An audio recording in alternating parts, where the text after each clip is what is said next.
Pacific Island nations are living close to the edge, where the effects of climate change are tangible and heartbreaking for the people. Are Hawaii's spectacular shorelines at risk? The State Climate Commission recently accepted the first major study on Hawaii's vulnerability to rising sea levels. What changes do we face? And what can we do to mitigate sea level rise in Hawaii? This live broadcast and live stream of Insights on PBS Hawaii start now.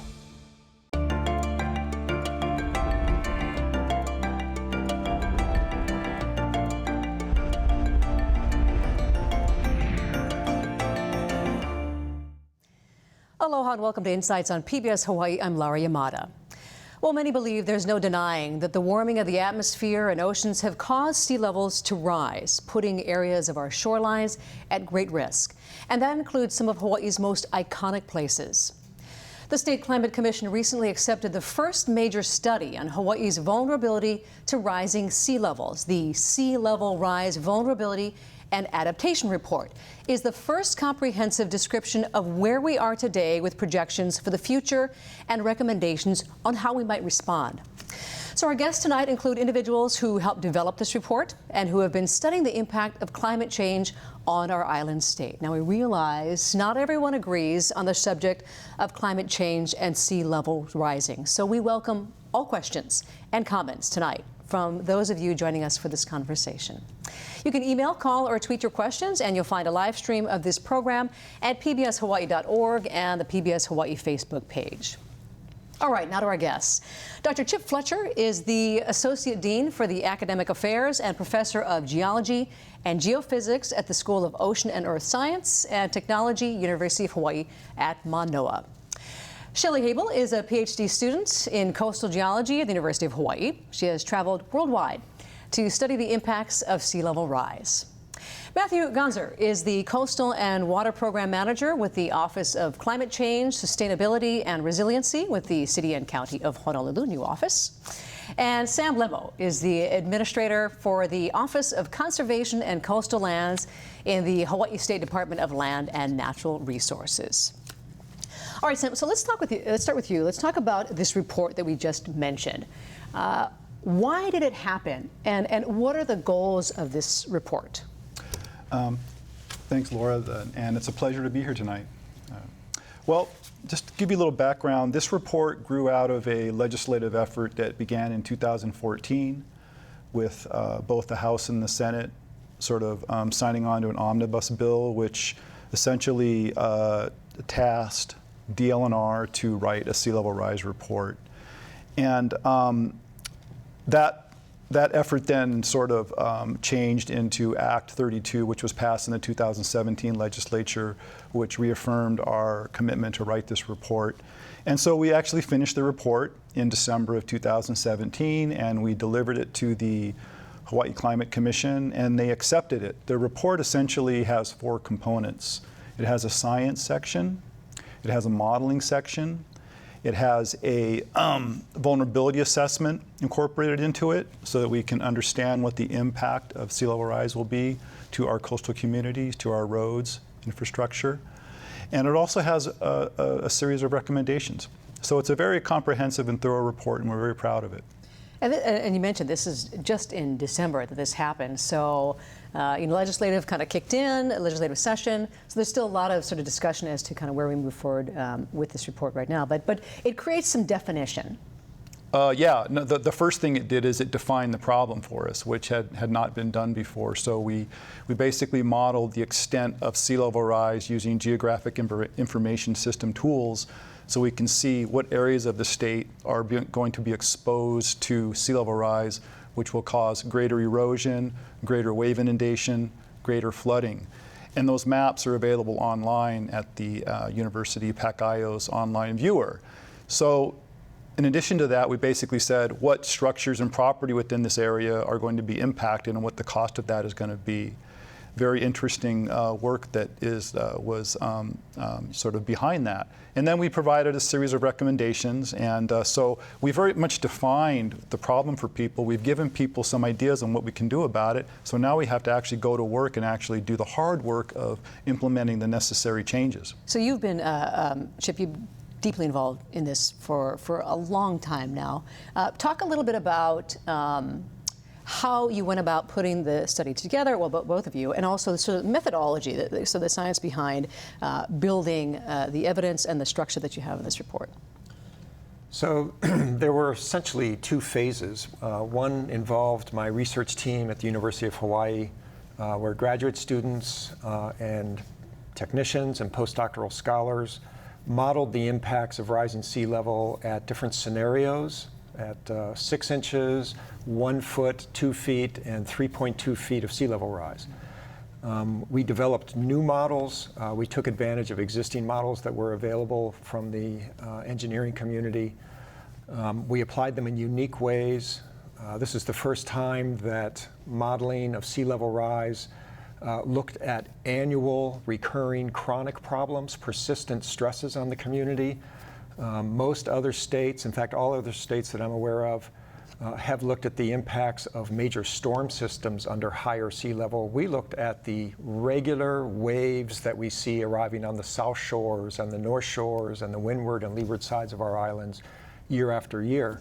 So our effort resulted in tons of data. We had to use the University of Hawaii supercomputer cluster to run our models.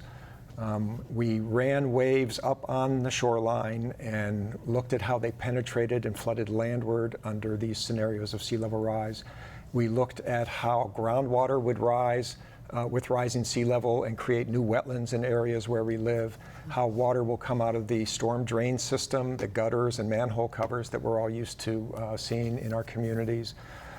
We looked at how just passive ocean water would flow over the shoreline and flood areas.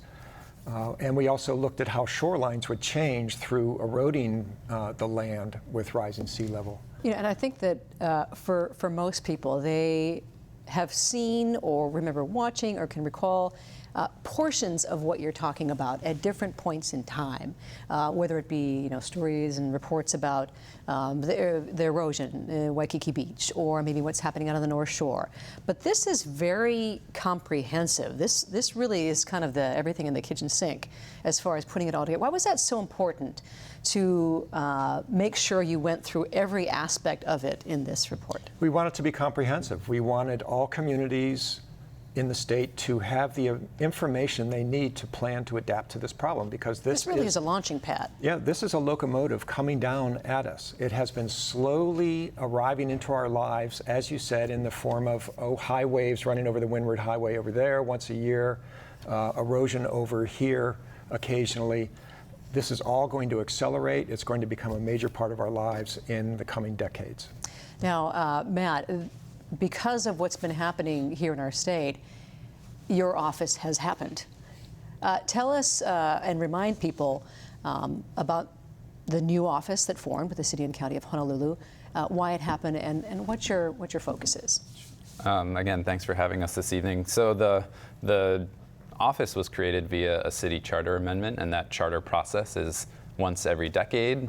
The voters of this island have the opportunity to propose and vote on charter amendments, which is in essence our city's constitution. And you may remember in 2016 there was one question that asked whether or not we should create an Office of Climate Change, Sustainability, and Resiliency, and overwhelmingly the voters of this island elected to create this new office. So recognizing this community groundswell and the recognition of the challenges that we are experiencing today and some of the concerns that we have moving forward, this new office was created, and in it has a lot of functions. It has a very lengthy title, but the mandate is pretty clear that in addition to ensuring that our own city operations and facilities are greener and cleaner and perhaps saving us money, that we need to really galvanize and coordinate and facilitate around all of this new information that's becoming available. And you're seeing more and more support within at the city and county level, and also with the mayor, a huge supporter of this, huge motivator of this as well, and people are starting to line up a little bit more. I mean, in addition to all of the good progress that the state and the counties have done around clean energy, and that's the mitigation side of climate change, and you might have seen the electric bus roving around town. That's a step in the direction of a clean fleet commitment that the mayor has made. The mayor's also really getting involved around a lot of the shoreline issues and recognizing that battles with water can be challenging, and more often than not, we're seeing the examples of us not winning those battles. So recognizing that there are opportunities to work with water and thinking about softening our shoreline areas and not necessarily always trying to be in this combative state, but ensuring that we're having access to our public trust resources and we can continue to recreate along the shoreline. You know, speaking of some of those areas that everybody's really taking a close look at, that Chip mentioned, and that's an area of focus for you, Mapunapuna, and some of those areas where we're seeing that that rise. This is one of the questions that someone brought up, which we were going to lead to anyway. Other examples of global warming are visible now in Hawaii. Example, Mapunapuna area and flooding. Tell us about your involvement in this report and the work you're doing and what you've been seeing in Hawaii and elsewhere, because you've been looking at other cities and other areas as well. So maybe start here and then talk about where the research has led you and what you've seen elsewhere. Right, so Mapunapuna, that's a place I go during the king tides. And so basically when you have storm drains that are at a lower elevation than sea level gets during the king tides, so you get backflow through the storm drains.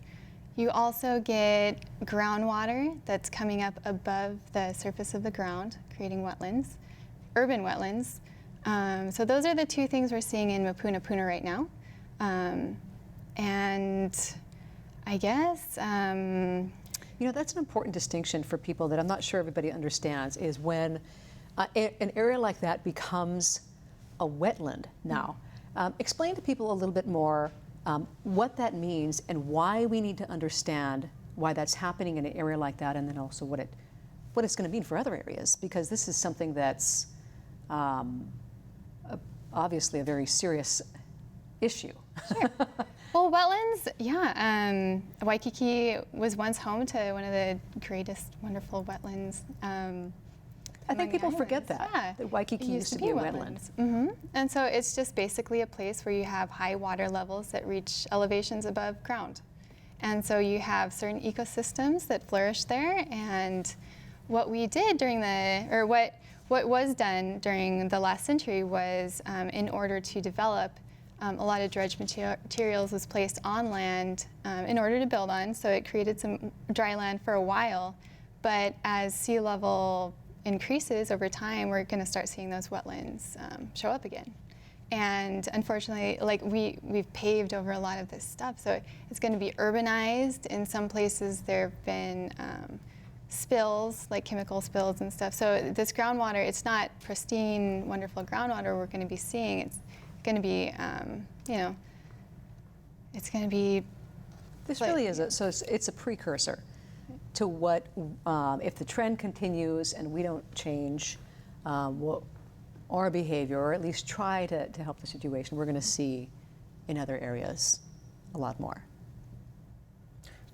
Sea level rise you're referring to, or climate change? Or The wetland situation. The wetland situation is very real. There are something like 200 septic tanks and cesspools that are vulnerable to the rising water table in the Waikiki and Kaka'ako area. They're currently out of code already. They need something like 5 feet of clear soil beneath them.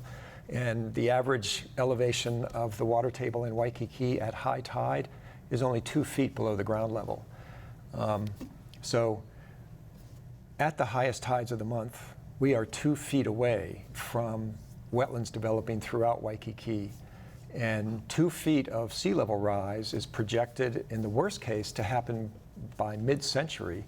But in the average case of climate change, it's projected to happen before the end of the century, sometime in the middle of the second half of the century.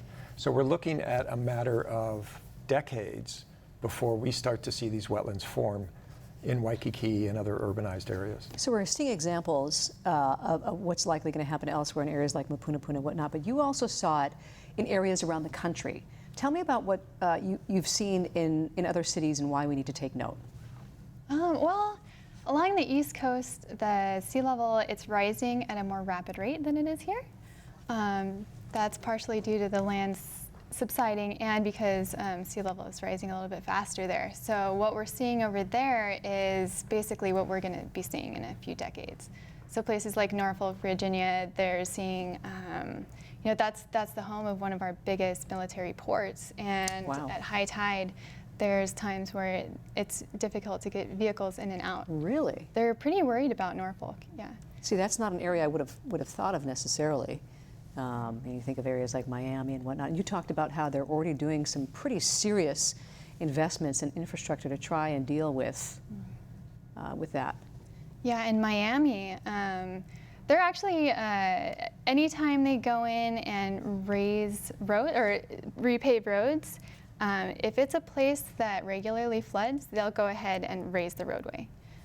So there's a lot of that going on where they're just going ahead and raising land where they can. Wow. So, you know, we've been talking about beforehand, there's still a lot of discussion, discord, disagreement in what exactly this means and how serious it is and what to believe in the science and if we should believe the science. And I think you know, this is kind of one of the questions that sort of leads back to it is when we're looking at the patterns of what's happening, how do we say this is something we need to address if it's just something that's going to happen anyway? If it's global warming and this is what we're doing isn't necessarily going to have an impact one way or the other, it's just going to happen. How do you address that?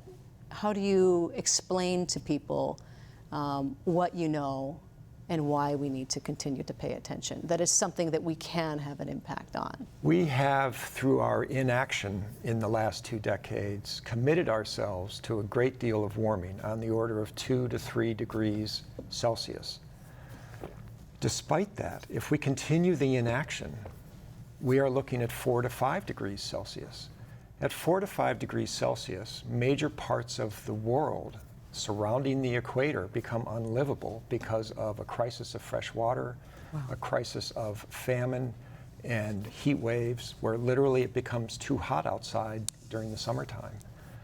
So, you know, because we love our children and our grandchildren, and because we don't want to be pointed to as a criminal generation, we need to work harder today to avoid the very worst aspects of climate change. And because we've already committed to some very serious aspects of climate change, we need to adapt. So there are 2 things for us to do. One is to greatly cut down our release of greenhouse gases for future generations. The other is to rapidly adapt to the changes that we know are coming down the pike and have already started to come down the pike for current generations. Yeah, this is something that I wanted to bring up earlier in relation to the report and what's happening on the federal level. This is a caller from a comment from a call, I should say. The president of the U.S. doesn't believe in global warming. Where is the federal support? We've been hearing plenty about the Trump administration withdrawing the U.S. out of the Paris Agreement and sort of what that means for us as a country. However, what's happening on the state level is interesting. I'm not sure if everybody's aware of that, the types of alliances that are forming at the state level. Explain to people what's happening and why that is having an impact. A little bit complicated, obviously. It's an alliance that's happening amongst the states. Yeah, is that correct? Correct. You mentioned the Paris Climate Accord, 2016. I think almost every nation in the world now is a party to the Paris Accord. What the Paris Accord does is it basically creates nationally determined contribution. That means what is going to be my nation's contribution to reducing my country's greenhouse gas emissions. And there's targets for 2025 being set, something like 20–25% reduction in greenhouse gas emissions coming from some countries. And so it's interesting because there's a lot of people going around saying that that won't be enough to meet the goal of keeping the Earth temperature at an increase of 2 degrees Celsius because of this idea of a carbon budget. And so the issue here is that we only have so much greenhouse gases that we can emit in the next few decades before we reach the the 2 degrees Celsius increase in temperature. The budget is going to be expended very soon. And in fact, the United States is on track to really expend that budget really quickly, as is China, as is India, and other countries. So what's happening with the states is, as you mentioned, the Trump administration wants to sort of back away from the climate accord. It's not that easy to do that, but he's trying. But what's happened in the meantime is there's been an alliance of states that has come together called the U.S. Climate Alliance. And the U.S. Climate Alliance is basically about 15 or 16 states as we're sitting here tonight. And we're talking with the others, and we're part of the alliance, and we're talking to each other about what we can do to reduce our contributions and what we can do to adapt to climate change. And we're talking about, alternative energy grids. We're talking about ground transportation, moving to an EV system. We're talking about a lot of different ideas to try to get us to not only reach those nationally determined contributions, but to try to actually go beyond them, because as I mentioned, if we go with the 20%, we're going to hit 2 degrees Celsius in a matter of what, 20 years, 30 years? 15. 15? And so basically the argument now is shifting from should we focusing on the NDCs, or should we be looking at a carbon budget? Basically we're going to say, we have to only, if we want to meet 2 degrees Celsius increase, what that means is that we have to immediately reduce our greenhouse gas emissions, our carbon emissions now. We have to start now. We have to move to electric cars now. We have to deal with air transportation now. We have to deal with shipping now. We have to get we got to get off the fossil fuel. We got to get all our power grids on alternative energy sources, geothermal, wind, solar. We have to conserve. We have to do all these things now, and everybody in the world has to do it together, or we're going to blow by 2 degrees Celsius at the blink of an eye. And what's so tough right now is with an administration and a percent of the population that feel strongly, if not increasingly strongly, that the science is not accurate, or they just ignore it, or possibly. So, and that's not surprising, leading to some of the questions we're getting. So let me tackle this one. This is from Bud Bromley. He says, quote, "Absolutely stable does not mean that sea level is not increasing. Sea level has been increasing slowly and steadily since the last ice age began receding. The rate of increase has been stable, not accelerating. Technically, the last ice age has not ended until there is no longer year-round ice glaciation at Earth's poles." So just sorry, long question, but this is in your realm. He has a fractional understanding of what he's saying. Well, help him explain. Well, the last ice age was 20,000 years ago. Ice melted. It led to sea level rise, about 430 feet of sea level rise, and the last ice finished melting about 6,000 years ago, and through most of the world, sea level culminated, and it's been relatively flat and not rising for the last 5,000–6,000 years. Now it is ticking upwards again, and there are a number of scientific papers that prove that sea level is accelerating. Sea level today is rising 3 times faster than the average rate of rise in the 20th century.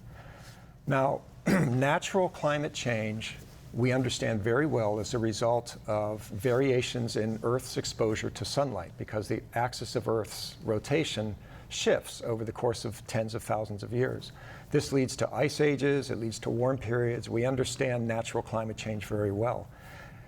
Over the last 10,000 years, the planet has been slowly cooling as we head down into the next ice age, and we have cooled about 1 degree C from about 10,000 years ago until beginning about 150 years ago, we all of a sudden ticked up. Humans took control of climate. Humans now manage the climate of the planet, and we have raised it back up 1 degree C. What do you mean by they manage the climate of the planet? We are in control of the rheostat, the thermostat of the atmosphere, by emitting greenhouse gases. These greenhouse gases trap heat that would otherwise escape to space. I think something that you had mentioned in the half-hour special that went along with this report was that there's a terminology, and it's escaping me right now, as to the time it takes before we actually start feeling effects of what's been happening. Yeah, there's a lag period of several decades. Yeah. So we turned on our cars in the 1970s. Today we are seeing the heat rise resulting from the carbon that came out of the exhaust. So there's several decades of lag time before you see the results of the greenhouse gases. And on the flip side, there's going to be a lag time from when we start to respond in a way that may have an impact before it really. And emphasizing the point of why we needed to do something yesterday, possibly. And you know, it's kind of ironic. I'm sorry, I didn't mean to talk over you, but it's kind of ironic that if you look at a global temperature map now, in terms of, you know, is temperature rising or is temperature going down? It's very interesting. Most of the world is red, right? And then there's this big blue spot, a cool spot over the sort of like the northeast United States. It's very, very odd, you know. And so while most of the world is becoming warmer and warmer, there's this cold spot, you know, in the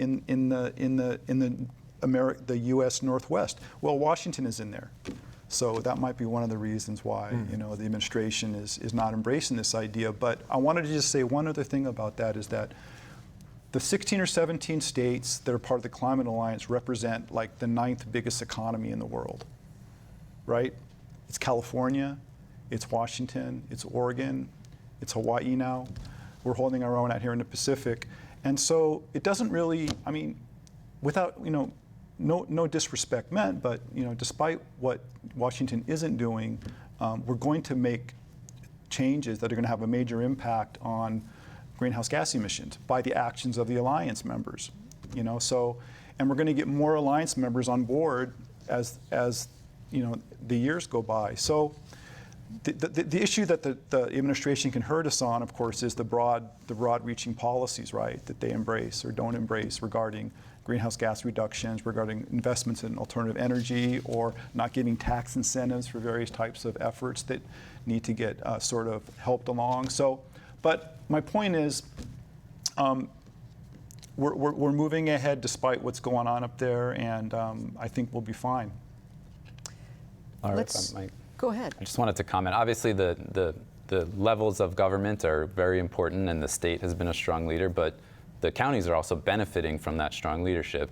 And the counties, same with the state last year, in what became Act 32, also reaffirmed their commitments to the Paris Climate Accord. So in addition to the state doing its own greenhouse gas inventory, all of the counties they're establishing goals and establishing the actions to meet what those goals will be. So we're in that process. And at the same time, Honolulu was actually admitted into this global network called the 100 Resilient Cities Initiative, which is funded in part by the Rockefeller Foundation. And some of those cohort cities that we are partners with have actually been mentioned in the show tonight. When did this happen? Remind me. In May of 2016, several months, just a few months before the voters elected to create this new office, we were admitted into this global network to provide support and guidance and a learning network for these pressing challenges around urbanization, globalization, and climate change.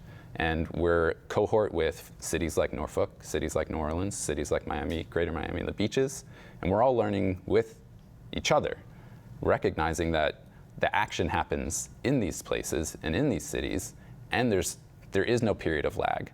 So Chip mentioned time. We're in the moment now, and there's no opportunity for no action, because nothing about sustainability is ever about status quo. It's about learning and reorienting and taking advantage of opportunities and information that are provided to us from experts. It's a great example of thinking globally but acting locally. Speaking of being in the moment now, we have a number of questions that are going to address that, as well as a clip from the special that you did. We're going to go to that now. The DNR producing that half-hour program we were touching on the various locations where rising sea levels are already a problem. So we have a clip featuring the tough decision facing Pastor Timothy Mason and the congregation from the East Oahu's Calvary by the Sea Lutheran Church. Take a look.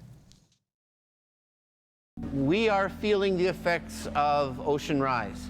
It doesn't matter whether you believe in climate change or not. All you have to do, if you have eyes to see, and it's not a question of believing, it's just looking. And where we are, we see the changes. And one of the things that's happened in this last year, and it's never happened before, is on our property, which is very low. And we've always had king tides. We just started talking about them, that's it. They've always been there. But we've actually had water come up, and we have naupaka plants out here. We do not have a wall. Walls don't do anything. The naupaka, they keep the ground solid, but what's happened is the water has actually come up and around the naupaka tree bushes, and that's a great worry. I mean, when we've had tsunamis come in, if you look carefully, the ground goes down a little bit, and the tsunami would, the last one we had actually flooded the floor. During one of 2016's King Tides events, Pastor Tim met with Sam Limo of the state's Office of Conservation and Coastal Lands. And since we're right on the water, and it's part of our responsibility to help take care of the island and the plants, what can we do to help you guys? The property has a good barrier of naupaka between the beach and the church, but when there's water inundation from high tides, tsunamis, or sea level rise, the plants will do little to stop flooding.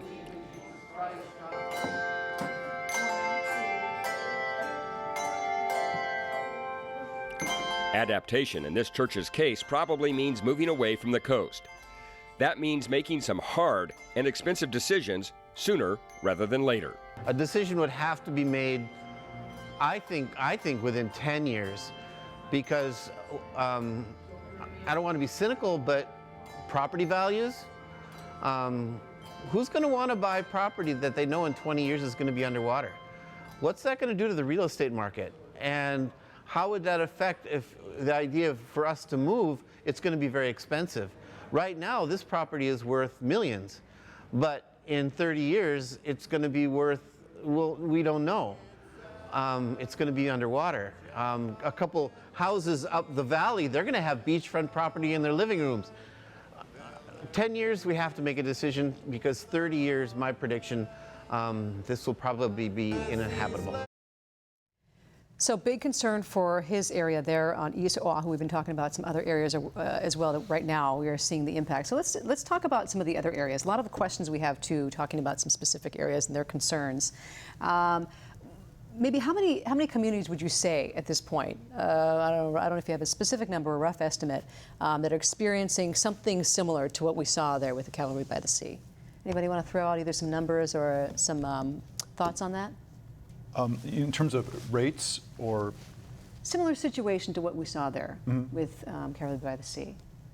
A lot of different areas. Well, I'm sorry. I'm sorry. A lot of areas. Well, Oahu, for instance, very interesting. We found in the report that our sea level rise report, that obviously Oahu is going to suffer the biggest impact from sea level rise because it has the most people, it has the most development, right? What is it? 90% of the population of the state. Somebody asked about Daniel K. Inouye Airport. Resides here. That's an area as well. One of the things that was interesting, though, is that we found out that actually Oahu has some of the largest exposure to sea level rise as well, which is odd. That's essentially a geography thing. You mean, yeah, meaning that you would think that the Big Island would have the most exposure, or Maui or Kauai. No, Oahu actually is going to suffer. Has the highest degree of vulnerability of any island in the Hawaiian chain. Because the coastal plains, the coastal areas are just lower, and I can't tell you the geologic reason for it, but a lot of it has to do with simple elevation. Lower coastal areas are more vulnerable. The Waianae coast is a little bit higher elevation-wise than the windward side, and so the amount of exposure to sea level rise in Nanakuli and Waianae is relatively speaking less than like the windward. Yeah, and so large impact here. The problem is that because a lot of people depend on Oahu for things. It's the center of our government, state government. It's the center of business. So big impacts on Oahu sort of translate into reverberate into impacts to neighbor islands as well. So there's a double impact to neighbor islands that they'll be affected as Oahu's affected. So I wanted to ask some specific questions since people are sending it in. Daniel K. Inouye Airport, vulnerable to sea level rising in that area? I would say yes. Yeah. That's fairly. Yeah, The higher levels of sea level, by about 3 feet of sea level rise, you see some dramatic flooding taking place, but at 1 foot, not so much. How about, so North Shore, somebody asking it this way, can you relate sea level change to the North Shore erosion? So how do you quantify what's happening out there based on what you're... So it sounds like a relatively easy thing to say, well, there's erosion going on this beach and sea level is rising and the two are intimately connected. But beaches respond to sand availability. So if sand is available, a beach will actually get wider even as sea level is rising. And Kailua Beach is a good example of this. We've had a century of sea level rise, and Kailua Beach, throughout most of its length, has actually grown wider. So separating the effects on a beach of rising sea level and sand availability are very difficult to do. But the operator in the background, when it comes to coastal erosion, the operator in the background is always sea level rise, because we know it's there and it's been going on for over a century. So kind of the same area, somebody asking specifically about what the city and county of Honolulu is doing. Kamehameha Highway, the changes and effects you're seeing out there, you just go out there, you can see there's some pretty serious effects. And what's the discussion right now as to what's going to happen out there? Right, so the state highway and the coastal highways across all of the islands are areas of concern, and the sea level rise report alludes to that, and you can see that in the data where they highlight lane miles that are vulnerable. Obviously, case in point right now is the erosion and some of the actions taken by the city up at Sunset Beach. But we were talking before about Ka'ava, Kualoa, all these areas where the highway is either directly shore adjacent or we built it on the sand dune, which limits the sand availability. What are the latest discussions as to what are going to be considerations as to how to deal with that? So right now we're in a heavy winter surf season, so options for trying to buttress it are a little bit limited, but discussions have been had in terms of how to capitalize on the calmer spring and summer season, trying to work with some of the North Shore Community Land Trust. A lot of the community groups are actually highly motivated to look at ways to better manage access to our shoreline. So we have this presumption that we can just pull up and walk and get direct access to the shoreline, but we're learning from our partners in Maui that through better shore and dune management, you can allow everybody to get to the shore, but you can also restore and refurbish sand dunes, and you're getting multiple benefits while still providing access to the recreational opportunities. You know, Shelley, you brought up a good point as far as sort of busting some of the misconceptions that people have to make sure that the support is in the right mindset. You talked about, a lot of people talk about let's put up a wall, let's put up a barrier. Seawall. Seawall, thank you. The term was escaping me. Yeah. Seawall, and why that, I think people would naturally think out there, well, it's right there anyway, put up a seawall, it's going to stop it. That's a little bit of a misconception. It is a misconception. Well, I mean, seawalls are great at holding dirt, but they're really good at getting rid of beaches because the waves come up, they hit the seawall, and then they erode the sand back. And since sand drifts down a beach, it affects not only the beach fronting that property, but all the way down the beach. So people's neighbors too, once they put up seawalls. So That's a good point. yeah, I get that all the time. Like that people don't know that seawalls affect the beach, but really they're probably one of the main reasons we're seeing so much erosion. Really? Yeah, because as sea level rises, it's been rising actually for about at least 100 years of record keeping here in Honolulu. As it rises, the beach wants to migrate inland, and so as it reaches hard structures, it changes the wave dynamics and it erodes the beach. And so that's why we're seeing so much of that. Yes, seawalls are property erosion in the Hawaiian Islands is one of our biggest problems. It's a problem that I face every day. I get phone calls from aggrieved property owners who are suffering from the vagaries of erosion, and my job is to try to help them to the greatest of our extent of our abilities, but we all know that seawalls destroy beaches, as Shelley just pointed out. And so how do we assist property owners who are suffering this, terrible sort of effects of sea level rise? And so we're trying to develop strategies and alternatives to like building walls. The first choice is to build a wall. So we're trying to figure out what we can do to make, in terms of softening the approach. You led into a question from Matt from Waikiki. He says, assuming Waikiki turns into a wetland like predicted, what should landowners do to prepare now? What can they do now? Is there anything they can do now? I don't know what they, there's a lot of things happening at the state level actually in this area. This legislative session, there's a number of bills, being sort of tossed around. One of them is a disclosure bill. I don't have the bill number, but basically it would require people selling coastal property to disclose whether or not the property is in an area considered to be a sea level rise exposure area. And I could see that be another reason why having a more defined and comprehensive report like this is important to people who want to then make other changes, other requirements, based on something like this. Miami Beach offers a great example for us. They are spending $400 million generated from property taxes associated with new condominium towers that they are building. $400 million to raise their roads and to landscape their urban area so that the water flows into directed areas called cisterns.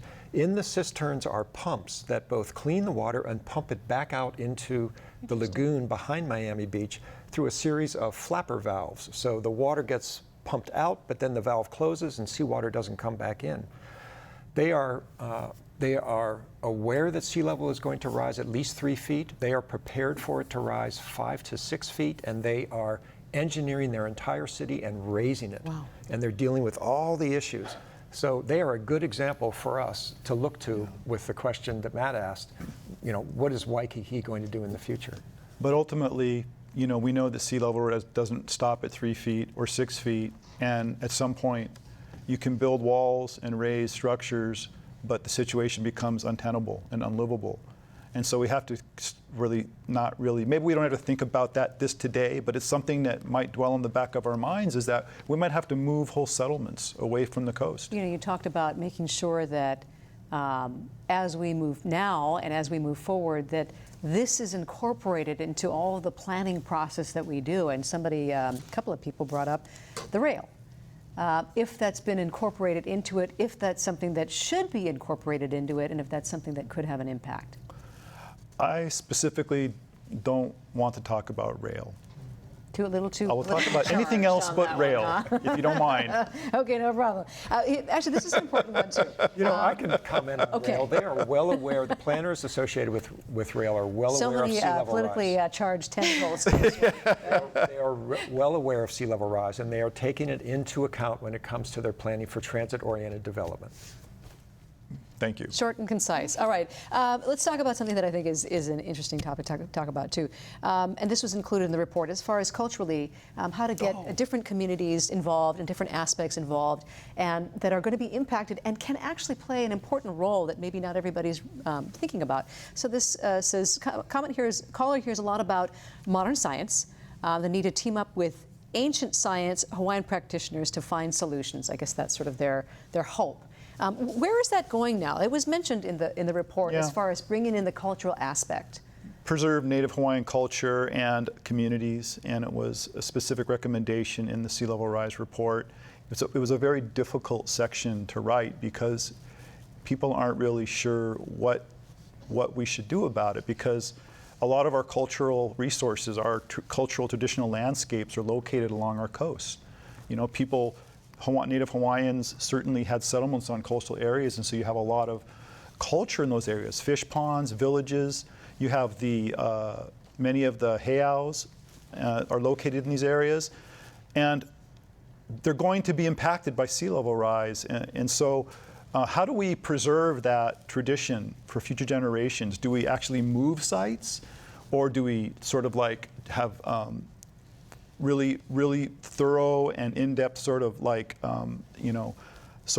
discussions of those, but it's a very difficult topic, and what we're doing is we want to talk to Native Hawaiian communities, OHA, DHHL, about how we can address this really difficult problem. And then you have all the EV, all the bones that are located along the coastal areas that are, to this, as we speak, are being exposed and being impacted by sea level rise. And what are we going to do with that? So a lot of difficult questions with culture. A lot to lose. A couple of Laura, questions. Yeah, go ahead. Please.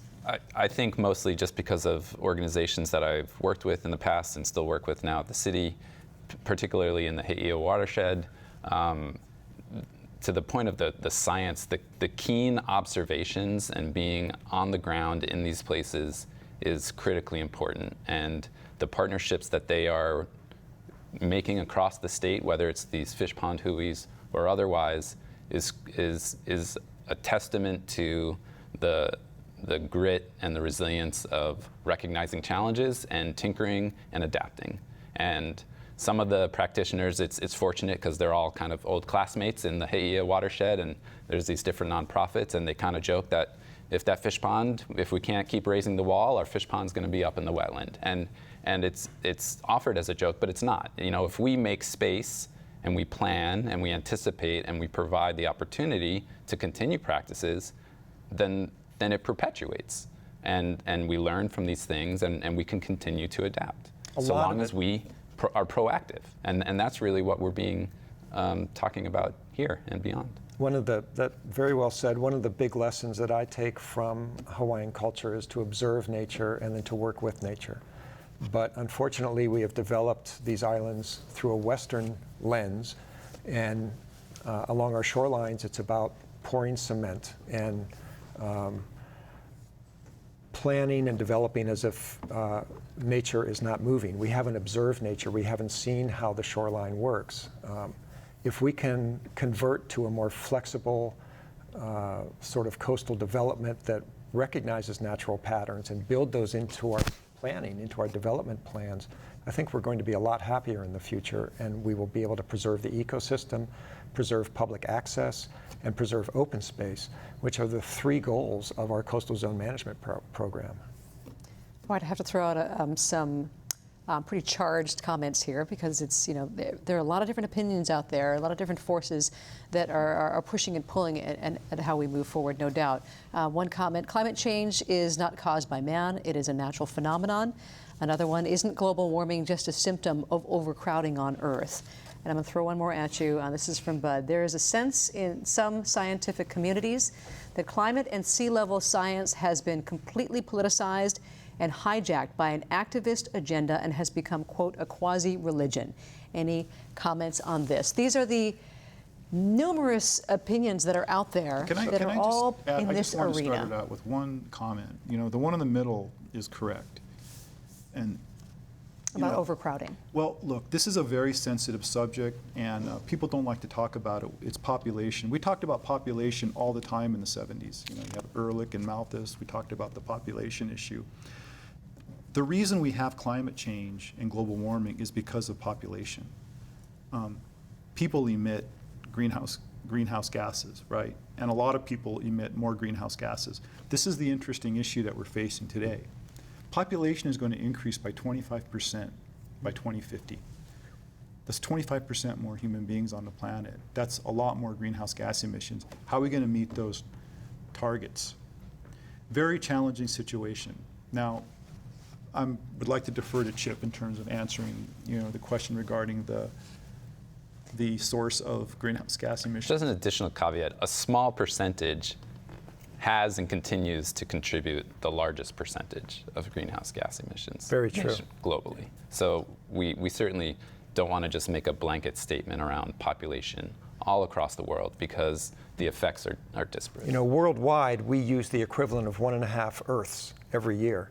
And in the United States, our quality of life or our lifestyle is the equivalent of 5 Earths. So, the Western world, and especially the United States, is responsible for the majority of the problem that we're in right now. And with regard to the first comment that climate changes naturally all the time, yes, it does, and we understand it fairly well. The climate change that's happening now is not natural, and this is not a point of debate in the scientific community. There is no debate about global warming and climate change among scientists.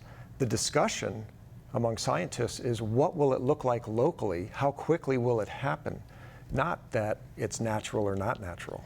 And you said something once that really stuck with me. You said, even though like 97 or 90% of the scientists in the scientific community agree that climate change is caused by humans, the media gives it 50-50 coverage. Right. From both sides. Right. So they'll have a climate denier and a climate scientist, and it looks 50-50 on TV when you have a so-called climate debate. I mean, there's probably 97% agreement among the medical community that smoking causes lung cancer. And yet, you know, we all try to avoid smoking. We don't smoke because we recognize it causes lung cancer. And that 3% of the medical community that disagrees is not taken seriously. Likewise, in the climate science community, there's supposedly 3% of climate scientists that don't agree that humans are responsible for modern climate change.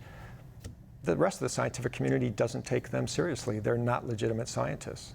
Well, you know, despite some of the, you know, differences of opinion on the, you know, the federal level, state level, whatnot, things are still moving forward in different areas. As we talked about what's happening with the U.S. Climate Alliance, with the states on that level, what's happening at the county level, the research that continues to happen. So moving forward, you know, what this study has done, putting a platform down to be able to build off of.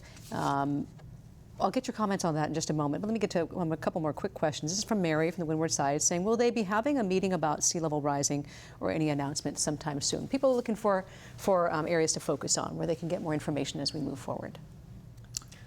I don't know of any specific meetings that are planned. I am available to give talks to any group that is interested. And you just Google Chip Fletcher, you'll find me at the University of Hawaii.